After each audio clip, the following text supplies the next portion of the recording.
నిర్మాణ కార్మికుల సమస్యల పరిష్కారానికి తాను మెదక్ ఎంపీ అభ్యర్థిగా పోటీ చేస్తున్నానని, కార్మికులందరూ ఆశీర్వదించి తనను పార్లమెంటుకు పంపాలని భవన నిర్మాణ కార్మిక సంఘం మెదక్ పార్లమెంటు అభ్యర్థి దూబ శ్రీశైలం కోరారు. గత ప్రభుత్వాలు భవన నిర్మాణ కార్మికులను చిన్నచూపు చూశాయని ఆగ్రహం వ్యక్తం చేశారు. కార్మికులు అందరూ రోజువారీ కూలీపైనే ఆధారపడి జీవిస్తారని, సెస్ బోర్డు ద్వారా వారికి పింఛన్ సౌకర్యం కల్పించాలని డిమాండ్ చేశారు. సిద్దిపేట జిల్లా దుబ్బాక మండల కేంద్రంలో మండల అధ్యక్షుడు ఆకుల శ్రీనివాస్ ఆధ్వర్యంలో మండల పరిధిలో అన్ని గ్రామాల భవన నిర్మాణ కార్మిక సంఘం అధ్యక్షుల సమావేశం నిర్వహించారు.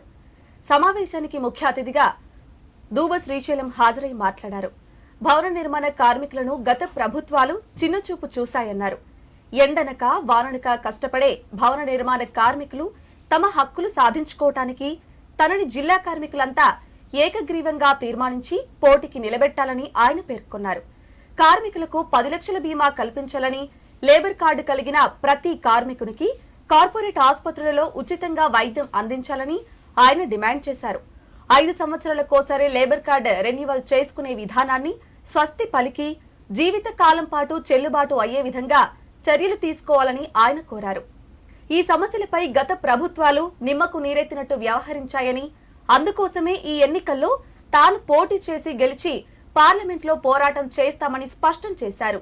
ఈ కార్యక్రమంలో కార్మిక సంఘం జిల్లా కార్యదర్శి దుబ్బ రాజ్యం, మండల వైస్ ప్రెసిడెంట్ బాబు, అధ్యక్షులు నారాయణ శ్రీధర్ పాల్గొన్నారు. సిద్దిపేట జిల్లా దుబ్బాక మండలం రావడం జరిగింది. నేను జిల్లా అధ్యక్షుని, భవన నిర్మాణ కార్మిక రంగాల జిల్లా అధ్యక్షుని దూబల శ్రీశైలం. మరి మా జిల్లా యొక్క మండలాల అధ్యక్షుల ఆధ్వర్యంలో, మండలాల యొక్క గ్రామాల అధ్యక్షుల ఆధ్వర్యంలో మరి నన్ను ఏకగ్రీయంగా మెదక్ పార్లమెంట్ అభ్యర్థిగా ఏకగ్రీయంగా తీర్మానం చేయడం జరిగింది. మరి ఈరోజు దుబ్బాకలో కూడా మా గ్రామాల అధ్యక్షుల ఆధ్వర్యంలో, మండల అధ్యక్షుల ఆధ్వర్యంలో ఏకగ్రీయంగా తీర్మానం చేయడం జరిగింది. మా కార్మికులకు ఉన్నటువంటి కష్టాలని వెలుగులోకి వస్తలేవు, మరి ఉన్నటువంటి కష్టాలను కడదేర్చలేరు. మరి యొక్క దాని కొరకే మరి పార్లమెంట్ అభ్యర్థిగా మరి పోటీ చేయాలని చెప్పి అన్ని గ్రామాల నుండి, అన్ని మండలాల నుండి మరి మేము ఏకగ్రీయంగా తీర్మానం చేయడం జరిగింది. దానికోసం ఇవాళ మా కార్మికులకు ఉన్నటువంటి హక్కులు, మరి గతంలో ఉన్నటువంటి ప్రభుత్వం 1,00,000 బండ్లు అన్నారు, కనీసం ఒక్క బండి ఇచ్చిన దాఖలా లేదు. మరి కూడా మా కార్మికుల పట్ల కొట్లాడదామని చెప్పి ఈ సందర్భంగా తెలియజేస్తున్నాం. మరి మా యొక్క జిల్లా వ్యాప్తంగా కూడా ప్రతి కార్మికుడు మరి ఘన స్వాగతం పలుకుతూ ఉన్నారు. మేము రానున్న ఎన్నికల్లో విజయం సాధిస్తామని చెప్పి కూడా ధీమా వ్యక్తం చేస్తూ ఉన్నాం. ఈ సందర్భంగా మా భవన నిర్మాణ కార్మికులకు మా అన్న శ్రీశైలం అన్న జిల్లా అధ్యక్షుడు సిద్దిపేట నుంచి రావడం జరిగింది. కారణం ఏమనగా మాకు కార్డులు 60 ఏళ్ళు దాటంగానే తీసేస్తున్నారు. మాకు అవి లైఫ్ లాంగ్ ఉండాలని మేమందరం మా అన్నని పోరాడుతున్నాం. ఆయనను ఉద్యోగం చేస్తున్నాం, ఆయన ఒత్తిడి చేస్తున్నాం.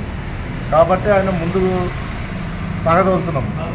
ఒకటి పార్లమెంటుకు ఆ అన్న పోటీ చేద్దామని అన్నాడు. ఒక మాట చేయాలంటే అన్న మీ వెనక మేము ఉన్నాం, నువ్వు ముందు నడువు, నువ్వు ఎంత దూరం నడితే నీ వెనక అంత దూరం ఇంకా సాధ కాకపోతే మేము తీసుకుపోతాం ముందుకు. అన్న మేము అందరం నీకు సాధిస్తాము, నువ్వు నిలబడాలి, మాకు అందరికీ న్యాయం చేయాలి, మన కార్మికులకు, మన పేదవాళ్ళకు అన్నీ నువ్వు మనకు హెల్ప్ చేయాలి, నువ్వు ముందటుంటేనే